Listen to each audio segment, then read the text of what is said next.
मृत्यु लोक में मनुष्य जो पुण्य और पाप करता है बारी बारी से उसे भोगना पड़ता है। बहुत ध्यान से सुनोगे तो आपको बड़ी सावधानी प्राप्त हो जाएगी। जो छोटी मोटी गलतियां आप हंसी खेल में करते हैं वो भी आपको दंड भोगना पड़ेगा। ये पाप और पुण्य बिना भोगे नष्ट नहीं होते कि आपने पाप कर दिया और दान दे दिया तो वो पाप कट गया, ऐसा नहीं है। पुण्य का अलग विभाग होगा, पाप का अलग विभाग होगा। अगर काट सकते हैं तो सिर्फ भगवान काट सकते हैं, भगवान का भजन काट सकता है, दूसरा नहीं। लाखों जन्मों में जो तुमने पाप और पुण्य किया है, जो एकत्रित है, उसका नाम है संचित कर्म। संचित पाप और पुण्य। और उससे जब मनुष्य शरीर मिलता है या जो शरीर मिलता है, उससे जो हिसाब निकाल करके कुछ पुण्य और कुछ पाप, उसे प्रारब्ध भोग कहते हैं। फिर यहां कर जो नवीन कर्म किया जाता है उसे क्रियमाण कहते हैं। मनुष्यों के लिए जो उनका जमा हुआ पाप और पुण्य है वो अंकुरित होकर बढ़ता रहता है, ब्याज दर ब्याज। बहुत दुर्गति होती है, इसीलिए बहुत जन्म हम भोगे तो भी अपने संचित कर्म को नहीं भोग सकते। जैसे बीज मिट्टी और जल की आकांक्षा करता है तभी वो उत्तम वृक्ष रूप धारण करता है, ऐसे ही पाप और पुण्य उसे प्रेरित करके पुनः पाप करवाता है, प्रेरित करके पुण्य पुनः पुण्य करवाता है। अगर पाप कर्म में रहती है तो पाप पर पाप, पाप पर पाप, और ये एकत्रित होकर वृक्ष रूप होकर समय स्थान वो निश्चित करेगा। पाप तुम्हें कहां दंड देना है। समय स्थान, बुरी दशा आने के पहले बुद्धि बदली जाती है, उसकी बुद्धि बदल दी गई। आप ना आवे आप पर ताई तहां ले जाए, वो वहीं ले जाएगा, उसी स्थान पर मारा जाएगा, उसी स्थान पर जो दंड उसे मिलना मिलेगा। जैसे आपने छोटा पाप किया तो आपके चलते समय पैर में कांटा चुभेगा और दुख होगा। कांटा निकाला गया, थोड़ी दिन वहां दर्द रहा, खत्म हो गया, आपका पाप क्षय हो गया। छोटा पाप कोई, आगे बताया जाएगा कौन कौन से पाप से कैसे कैसे दंड मिलते हैं। अब अगर आपसे थोड़ा बड़ा पाप बना है तो वही पैर में लोहे की कील बनकर चुभेगा, कांटे की जगह लोहे की कील, अधिक दुख होगा। और बड़ा पाप बना है तो खजूर का कांटा, बड़ा कील, ऐसे आपके पैर में चुभ। बिना पाप कर्म के कहीं भी किसी को कोई भी दुख नहीं हो सकता। सिर में दर्द होना, आजीवन पूरे जीवन सिर का रोग हो गया कि वो दर्द ही होगा 2-4 दिन में, 10 दिन में, पाप का कारण। अपथ्य भोजन, सर्दी सहन न होना, गर्मी सहन न होना, हर समय हृदय जलते रहना, पाप का लक्षण। भिन्न भिन्न पाप भिन्न भिन्न प्रकार के दुख देते हैं दीर्घ काल तक। शस्त्र और अग्नि आदि का भय ये पाप के कारण होता है। अनेक जन्मों के संचित पाप, कोई इसी जन्म के केवल नहीं है, वो केवल मंडराते रहते हैं आकाश में दंड देने के लिए। समय इंतजार करते हैं कि किस किस पाप से पापियों को कौन कौन सा नरक में दंड मिलता है, वो मैं बतला रहा हूं। जो नीच मनुष्य कामना और लोभ के वशीभूत होकर दूषित दृष्टि से हर स्त्री को भोग भाव से देखता है, जिसको देखता है बस काम भाव से देखता है। बोले जो दुष्ट दूषित भाव से माताओं बहनों को भोग दृष्टि से देखता है, तो यहां बड़ी बड़ी चोंच वाले वज्र के समान जिनकी चोंच ऐसे गिद्ध बार बार हजारों वर्ष उनकी आंखों को नोचते और खाते रहते हैं, वो आंखें बार बार होती रहती हैं, बार बार निकालते। यही वहां है कि मरना नहीं है। उनकी दोनों आंखों को वज्र तुल्य नरक के पंछी बार बार निकालते हैं और खाते हैं, और उनके पुनः नए नए नेत्र उत्पन्न हो जाते हैं। इस पापी को पलक झपकने तक के लिए विश्राम नहीं मिलता, निमिष तक के लिए कि थोड़ा चैन मिल जाए, महान दुख होता रहता है। हजारों वर्ष तक उसको इस नेत्र दर्द पीड़ा भोगनी पड़ती है। और फिर जब मृत्यु लोक में जन्मता है तो नेत्र रोगी पैदा होता है। वो यहां पैदा होगा नेत्र रोगी, या नेत्र ही नहीं है या नेत्रों में दिखाई नहीं दे रहा, कई तरह के व्यवधान, जिन्होंने नेत्रों का दुरुपयोग किया। अब जिन लोगों ने, जिनको तुम देख रहे हो इनकी जबान काटी जाती, बार बार जबान नोची जाती है, ये वही लोग हैं जो शास्त्र का गलत उपदेश किए हैं, गलत अर्थ किए हैं, अपनी वासना की पूर्ति के लिए शास्त्र का गलत प्रयोग किए हैं। जो किसी को गलत सलाह दी है तो इनकी जबान बार बार छोटे छोटे हिस्से में तलवार से काटी जाती है। शास्त्र का उल्टा अर्थ बताया, उसकी जबान को वहां हजारों वर्ष काटा जाता है। खिलवाड़ नहीं, प्रश्न उत्तर कर देना। अगर आपका उत्तर गलत है तो आप नरक जाएंगे।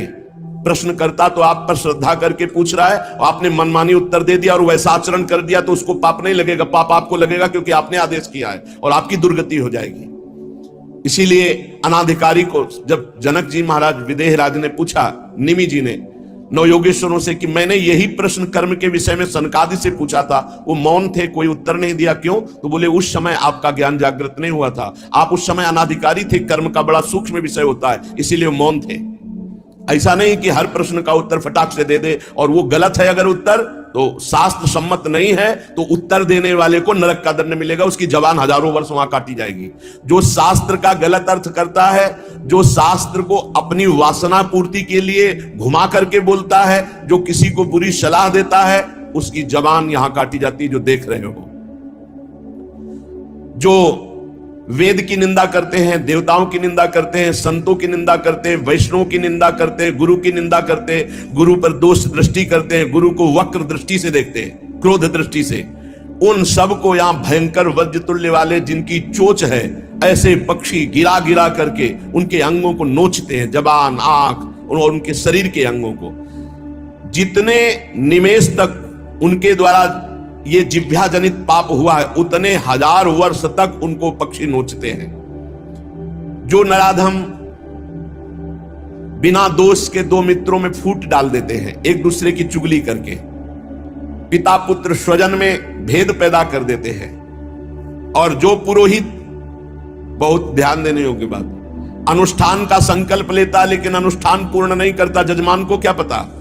जो पुरोहित जजमान से नियत संख्या ले ली धन और अनुष्ठान पूरा नहीं किया, या जो अपनी माता और पिता का अपमान किया, जो अपनी शरणागत अपने अर्धांग विराजमान पाणिक ग्रहण की हुई पत्नी का विविध प्रकार से अपमान और शोषण किया, वो यहां आरे से चीरे जाते हैं हजारों वर्ष तक। दिखाया, देखो ये बीच आरे से आराम आराम से एक एक अंग चीरे जाते हैं। था तो सब व्यापारी बड़े बड़े अपने अच्छे पदार्थ भोजन के, वो खिचड़ी लाया था घर से, कहीं यात्रा में था, उसका नाम भोला भी था। भोला एक किसान आदमी, तो अपनी थाल में रख के पानी भरने के लिए गया, इतने में कुत्ता आ गया, एक कुत्ता खा, वो दूर बैठ गए, कुत्ते को खा गए। सब व्यापारी उसका मजाक उड़ा रहे थे। फिर अपनी थाल ली, मांझ करके रख दिया और जो जल था उसी को पी लिया। रास्ते में जा रहे थे, एक भयानक ब्रह्म राक्षस प्रकट हुआ। अलग अलग कोटि के प्रेत भी होते हैं, अब तो सबके होश उड़ गए। भोला एकदम सीधा आदमी था। ब्रह्म राक्षस ने कहा सबको मार देंगे हम व्यापारी। तो भोला ने कहा शुरुआत हमसे करो। तो उनका तुम्हारे ऊपर तो हाथ नहीं उठा सकते। क्यों? क्योंकि तुमने कभी बेईमानी नहीं की, धर्म से कमाए हो, और आज तुमने इतना बड़ा पुण्य किया कि भूखे थे, अपनी मेहनत की कमाई की खिचड़ी कुत्ते को खाने दिया। अगर वो पुण्य मुझे दे दो तो मैं ब्रह्म राक्षस योनि से मुक्त हो जाऊं, किसी को नहीं दंड दूंगा। तो उसने कहा कैसे दे दूं? बोले संकल्प करो कि आज की खिचड़ी जो कुत्ते ने पाई उसका जो पुण्य हुआ मैं तुम्हें देता हूं, मैं अभी मुक्त हो जाऊंगा, नहीं सबको मार दूंगा इन व्यापारियों। धर्म की कमाई का छोटा सा भी दान वो भगवान की भी प्राप्ति करा सकता है। दशांश धर्म के दान को कहा गया है, मेहनत की कमाई का फिर दशांश दान कहा गया। पाप कहीं दान नहीं होता, पाप कहीं दान नहीं होता। उसका विधान फिर ब्रह्म ऋषि बताते हैं कि आज तक किया, अब कभी पाप नहीं करेंगे, अब क्या करें, तो फिर उसका विधान वो बता देते हैं। ऐसा नहीं कि पाप करते जाओ, दशांश देते जाओ तो बुद्धि भ्रष्ट होती चली जाएगी। जो ये बहुत बड़ा अपराध है, उपकार करने वाले का अपकार कर देता है। कृतज्ञता, कृतज्ञ होना चाहिए। आपके लिए किसी ने उपकार किया, आपको आपका हित किया, आपके संकट में सहयोग किया, तो जीवन भर वो जब दृष्टि में आ जाए तो थोड़ा कृतज्ञ होना चाहिए। ऐसा नहीं कि उसका अपकार कर दो। जैसे गुरुदेव ने मंत्र दिया, उपासना दी, तुम्हारा उपकार किया। खोटी बुद्धि वाला जो कृतज्ञ नहीं रहता, उसको यहां तप्त कुंभ नामक नरक में गिराया जाता है। ये बहुत दुख देने वाला है, ताप ही ताप।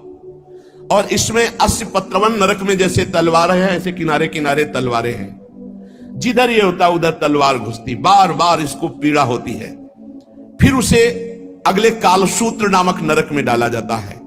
विश्वासघाती, गुरुद्रोही, मित्रद्रोही, इनका उद्धार बहुत मुश्किल होता है। ये यहां नरक में भोग करके भी जब जन्म लेते हैं तो कोढ़ी, दुष्ट स्वभाव वाले, सर्प आदि ऐसी योनियों को प्राप्त होते हैं। यहां जो किसी का सोना चुरा लेते हैं, यहां जो शराब पीते हैं, उन महापापियों को यहां लाया जाता है, और जो शराब पीते हुए गला हुआ लोहा उनको पिलाया जाता है। ए भैया, शराबी जो पिए हो तो बंद कर दे बात से, नहीं आगे इंतजाम कुछ और है। हाँ, जलता हुआ लोहा पिघलता हुआ पिलाया जाएगा, मरोगे है नहीं, बहुत होश में। स्वर्ण की चोरी करने वाले को वैसे ही स्वर्णिम आग के ऊपर फेंक दिया जाता है, घुनो सा। यहां कोई मानता नहीं, कहते सब झूठ है, भोगोगे तब पता चलेगा। और ऐसे लोग जब नरक से लौटते हैं तो उनको यहां भारी भारी घृणित बीमारियों से पीड़ित होना पड़ता है।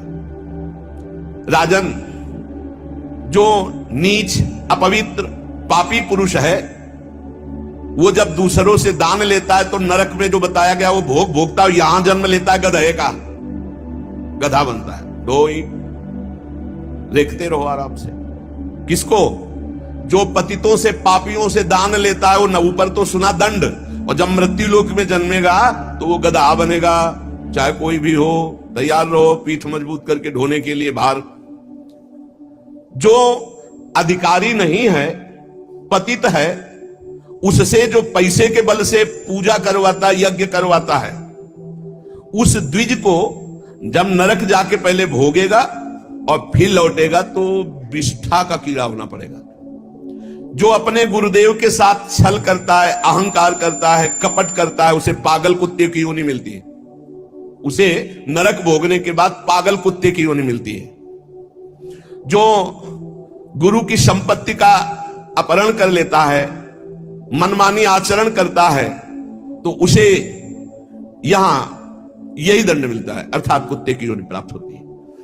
जो अपने माता पिता वयोवृद्ध का अपमान करता है, कटुवचन करता है, उसे यहां पक्षी की योनि प्राप्त होती है, जो बीमार रहता है हर समय, पक्षी, कष्ट से युक्त पक्षी की योनि।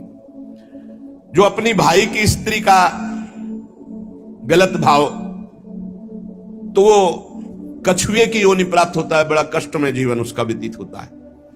जो यहां अपने मालिक के साथ दगाबाजी कर देता है, वो बंदर की योनि को प्राप्त होता है। जो दूसरे की धरोहर हड़प लेता है तो नरक भोगने के बाद वो नाली में कीड़ा बन करके रेंगता है।